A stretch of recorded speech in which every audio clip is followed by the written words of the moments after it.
I'm Jess, a 26-year-old nurse who's seen enough to know life ain't always a smooth ride. The day that rock band rolled into town was a break from the usual chaos. Their music was my escape, something my soul craved more than my next breath. That night, I decided to let loose, heading to their concert alone, not knowing it'd change my life. The arena was packed, the air electric with anticipation. I wove through the crowd, finding a spot that felt like it was made just for me. That's when I bumped into him, literally. A tall guy with a mischievous smile, wearing a band tee that looked like it had seen better days. "Hey, watch it!" I snapped, more out of surprise than annoyance. "Sorry, didn't see you there," he replied, his grin widening. "You here alone?" "Yeah, and by the looks of it, so are you."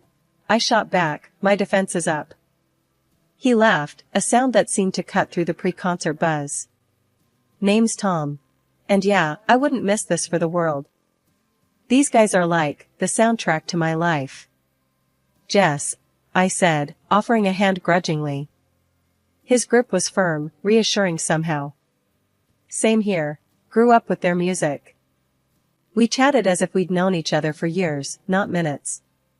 Tom had a way of making me laugh, really laugh, something I hadn't done in a while. When the concert started, we were lost in the music, together yet alone in our little bubble. After the encore, neither of us wanted the night to end. "Know a decent cafe around here?" Tom asked, his eyes searching mine. "Might do. Follow me," I said, leading the way. The cafe was quiet, a stark contrast to the concert's frenzy. We found a secluded corner, our conversation flowing as easily as the coffee. "So, nurse, huh? Bet you've got stories," Tom said, his voice a mix of curiosity and respect. "More than I can count. And what about you? What's your deal?" I asked, leaning in. "I work in IT. Not as exciting as saving lives, but it pays the bills." He shrugged, a hint of humility in his eyes.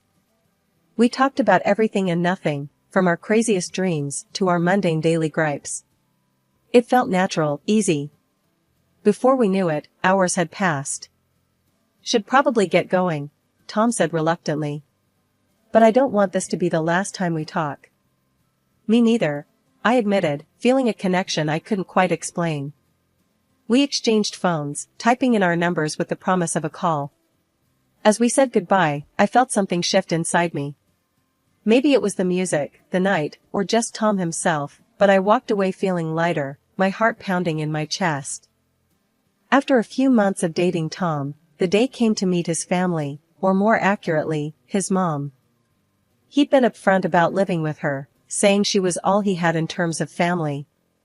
I respected that. My own family was just my grandma, after all. Tom's place was modest, a cozy little house with a garden that looked like it needed a bit of love. "Mom's inside," he said, a hint of nervousness in his voice as we approached the door. It struck me then how important this was to him, and suddenly, I was the one feeling jittery. The door swung open to reveal a woman in her late 50s, her hair a tangle of curls, eyes sharp as they landed on me. "So, you're Jess," she said, her voice carrying a note that I couldn't quite place. Was it curiosity? Suspicion? "Nice to meet you, Mrs. Johnson," I offered, extending a hand that she took after a brief hesitation. "Call me Linda," she said, leading us into the living room. The place was neat, filled with photos of Tom at various ages. It was clear he was the center of her world. We sat, and Linda wasted no time diving in. "Tom tells me you're a nurse. That's a hard job. You plan on doing that long?" I nodded, sensing where this was heading. "I love my job, but I'm also planning to study further, maybe become a doctor someday." Linda's eyes narrowed a bit. "A doctor, huh? That's a lot of school. Expensive, too." Tom jumped in, trying to smooth the waters. "Mom, Jess is really passionate about her work. It's one of the things I admire about her." Linda turned her gaze to Tom, and then back to me, her expression softening slightly. "Tommy here has always been my rock. After his dad left, it was just the two of us. I've given everything to him, you know. I caught Tom's eye, a silent communication passing between us. I knew this was hard for him, torn between the two most important women in his life. Linda continued. I rely on Tom for a lot. He's been so good to me, giving me half his salary every month. It's only fair, after all I've sacrificed. The air in the room felt heavier, the tension palpable. I didn't know what to say. It was clear Linda expected this arrangement to continue, even with me in the picture. And what about your family, Jess? Linda's question snapped me back to the moment. I was raised by my grandmother, I said, my voice steady. My parents died when I was young. Grandma's all I have. Linda nodded, a strange satisfaction in her eyes. Well, if you and Tom are serious, I'd expect you to contribute as well. $800 a month should cover it. I choked on the tea I'd been sipping. $800? Tom's hand found mine under the table, squeezing it gently. We'll work something out, Mom. Jess and I are a team now.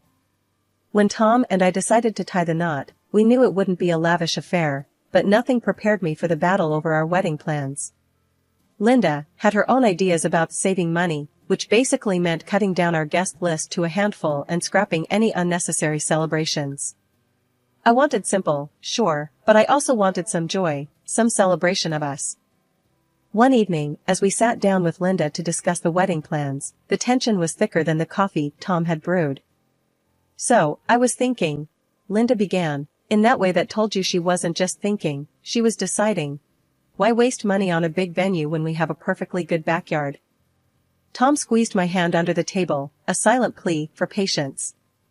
Mom, Jess, and I were hoping for a bit more, celebration. Not just a backyard thing. Linda's eyes narrowed, her lips pursing in that familiar line of disapproval. And who's going to pay for this celebration? You too? With what money? I took a deep breath, readying myself. We've been saving, Linda. And it's not like we want something extravagant.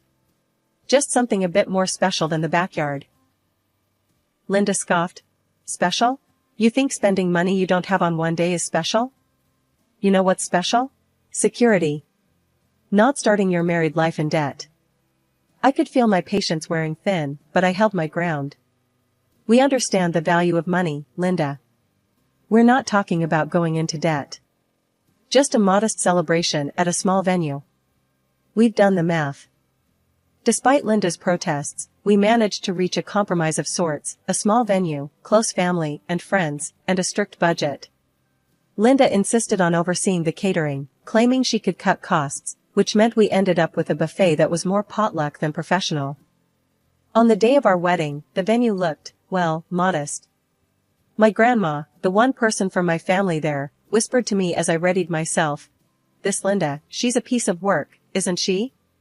Just remember, dear, you're marrying Tom, not his mother. The ceremony was short and sweet. Tom looked handsome, and when I walked down the aisle towards him, the look in his eyes told me we'd made the right choice. It was our moment, and even Linda couldn't tarnish that. At the reception, as guests mingled and the homemade buffet was served, Linda took it upon herself to remind everyone how much money we'd saved. Just think what they can now put towards their future, she announced to a group of our friends, who nodded politely, their expressions a mix of amusement and sympathy. Tom's best man, Mike, a childhood friend who knew the family dynamics all too well, leaned over to us with a grin. Hey, at least she didn't charge entry, right? I laughed, the tension of the past weeks melting away in the warmth of the moment. Tom wrapped an arm around my waist, pulling me close. We did it, Jess. Despite everything, we did it. Yeah, I agreed, leaning my head against his shoulder. And now, we start our lives together, just us. And Linda, Tom added with a wry smile, earning him a playful jab in the ribs from me. Settling into married life with Tom was like navigating a boat on choppy waters. Our tiny rented apartment became our haven, a place where we planned to build our future together. But the shadow of financial strain loomed large over us, darkening even our brightest moments. One chilly evening, as we sat huddled over our budget spreadsheet, the reality of our situation hit me hard. Look at this, Tom, I said, pointing at the screen. After rent, bills, and your mom's $800, there's barely anything left for us. Tom rubbed his eyes, weary from the long day. I know, Jess. But what can we do? Mom depends on that money. I sighed, frustration bubbling inside me. But does she really need that much? We're barely scraping by as it is. And we've been putting off so many things, like fixing the car, and even thinking about a down payment for a house. Tom's expression hardened, a defensive edge creeping into his voice. Jess, we've been over this. My mom raised me by herself. It's my duty to take care of her now. The argument ended with us in a tense silence, each stewing in our own stubbornness. But it didn't end there. Linda, ever the persistent one, took to calling me regularly, each conversation a thinly veiled reminder not to forget the $800 monthly tribute to her bank account. And when calls didn't cut it, she'd appear at our doorstep, lamenting her hard life and hinting heavily that a little more financial support wouldn't go amiss. I did my best to ignore the hints, to smile and nod and change the subject. But it grated on me, the constant pressure, the relentless reminders of a debt Tom felt we owed. Finally, one evening, after another of Linda's visits, I couldn't hold it in any longer. Tom, we need to talk about your mom, I started, the day's frustrations bubbling to the surface. I'm tired, Tom. Tired of the hints, the constant pressure for more money. We're saving for a down payment, for our future. Can't she see that? Tom's face went from puzzled to dark in seconds. My mom is always right, Jess, he said, his voice icy. You have no right to talk about her like that. She sacrificed everything for me. His words hit like a slap. So what, our plans, our future, doesn't count for anything? I shot back, anger rising. That was it. Tom shut down, walls up, and suddenly we were two strangers living in the same space. He wouldn't talk to me, not really. Our conversations dwindled to nothing, replaced by messages left on stickers on the fridge. Need milk. Working late. The bare minimum of communication. One rare evening, when the silence felt a bit less oppressive, I decided to broach the subject, the words tumbling out of me before I could think better of it. Tom, do you ever think about, us having kids? Tom, who'd been half focused on some bills, looked up, his expression unreadable. Kids? Jess, you know how Mom feels about that. She's already stretched thin with just us helping out. Yeah, but it's not about her, is it? It's about us, what we want, I said, a hint of desperation creeping into my voice. Tom sighed, setting the bills aside. I know, but think about it. The money, the time. How are we supposed to manage all that? Plus, Mom, she's outright against it. Says it's too much expense, too much hassle. I felt a flash of anger, frustration. So, what? Her word is law now? What about what we want, Tom? What about our life together? The room went quiet again, the air thick with words we couldn't seem to say. Tom finally broke the silence. I just don't think now's the right time, Jess. Maybe later, when things are better. The next day, Linda's unannounced visit threw gasoline on the already smoldering embers. I heard you two talking about kids, she started, her tone accusatory as if the mere thought was an affront to her. Yeah, so? I said, my patience worn thin. Linda's eyes narrowed. So, you think you can just bring kids into this mess? You can barely take care of yourselves. Where do you think the money for that will come from? Out of what you should be giving me. Her words stung, not because they were true, but because of the blatant disregard for our autonomy, our desires as a couple. It's our life, Linda. Our decision. I shot back, my voice firm. Your decision? No, my son's decision. And he knows better than to make a foolish mistake like that, Linda countered, her voice rising. The argument spiraled from there, voices raising, words that couldn't be taken back flying between us. It ended with me saying something I'd never thought I'd have to. Maybe we shouldn't see each other for a while. This is too much. Linda left in a huff, and Tom, when he found out, sided with her. Our home felt more like a battleground, each of us entrenched in our positions, the idea of starting a family now a no man's land between us. It started with a phone notification that blinked innocently enough, but held a punch that knocked the wind out of me. Tom had transferred $1,000 to his mom this month, not the usual $800. My mind raced, confusion and anger swirling together.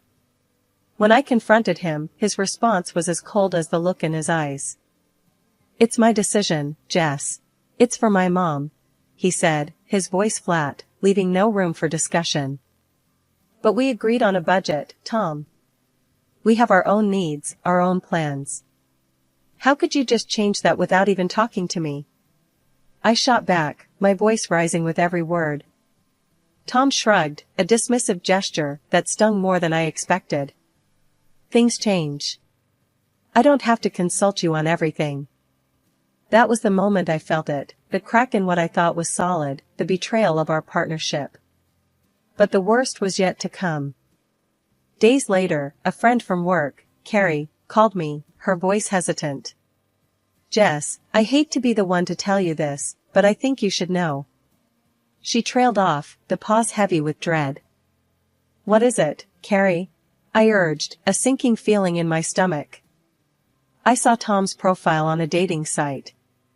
He even messaged me, not realizing who I was at first." "I'm so sorry," she finished, her voice a mix of sympathy and discomfort. My world stopped. The air left my lungs in a rush, and I felt dizzy. "Are you sure?" I managed to whisper, clinging to a thread of hope that it was all a mistake. "Yes, I'm sure. I can send you the screenshots if you want," Carrie offered, and true to her word, she did. The evidence was undeniable. There was Tom's picture, his profile, and the messages he'd sent, flirting, suggesting they meet up. The betrayal cut deep, a wound I wasn't sure could ever heal. When Tom came home that night, I was waiting, the screenshots glowing accusingly on my tablet. His reaction was one of shock, then anger, not at being caught but at being confronted. "What, you're spying on me now? Invading my privacy?" he exploded, the audacity of his anger almost laughable. "Spare me, Tom. How long? How long have you been doing this?" I demanded, my voice shaking with emotion. Tom's anger fizzled out, replaced by a resignation that was somehow worse. "I don't know, Jess. A while, I guess. I needed something else. Something more. More than me. More than us," I said, the reality settling in like a stone in my stomach. "Yeah, I guess so," he admitted, and with those words, the last of my hope evaporated. "I want a divorce," I said, the words tasting bitter on my tongue. Tom looked at me then, really looked at me, and for a moment, I saw a flicker of the man I married. But it was gone as quickly as it came, replaced by a cold indifference. "Fine," he said simply. "If that's what you want." The divorce proceedings were quick, devoid of the messy entanglements that come with shared assets or children. I moved back to my grandmother's house, the only place that still felt like home, carrying with me the pain of betrayal, but also a sense of relief. 3 months post-divorce, and life had started to settle into a new kind of normal, or as normal as it could get without Tom and his mom, Linda, in the picture. That is until my world got rocked again, but this time by loss. My grandmother passed away, leaving behind a void no one could fill. Along with the heartache came a surprise. She left me her house and a hefty sum of $800,000. Just when I thought things couldn't get any more surreal, Linda showed up at my doorstep, bursting with a kind of frantic excitement that felt out of place given the recent funeral. "Jess, darling. I heard about your inheritance. What a blessing." Linda gushed, not wasting a second on pleasantries. I stared at her, incredulous. "Linda, what are you doing here?" She brushed past me into the house, as if we were still family. "Now that you've come into this money, you can surely afford to help me out a bit more." Not just the usual $1,000, but maybe double that? And, oh, a small gift wouldn't hurt. Something nice, expensive. Her words were like a slap in the face, each one more absurd than the last. But it was her next statement that really threw me. And since you're so well off now, I suppose it's okay for you to have a baby with Tom. I mean, with this kind of money, why not? I couldn't help it, laughter bubbled up from within me, loud and uncontrollable. Linda looked at me as if I'd lost my mind. Linda, you do know Tom and I are divorced, right? 3 months ago. Your son and I are done. Over. The look on her face was priceless, a mix of shock, disbelief, and something that looked suspiciously like panic. Divorced? But Tom never said. Why would he hide that? Maybe because he didn't want to crawl back to Mommy's house? Or maybe he thought you'd cut him off financially? I shrugged, the absurdity of the situation not lost on me. Linda fumbled for her phone, dialing Tom in a frenzy. The conversation was short and heated, her voice rising with every word until she finally hung up, her face pale. He said it's true. Said he didn't tell me because he wanted to maintain independence. Independence. Now he tells me this, when we could have been rich. Linda, it's time for you to go, I said, my patience wearing thin. She stood, defeated, but then, with a last-ditch effort, she turned to me. Jess, can't you reconsider? For the sake of the family?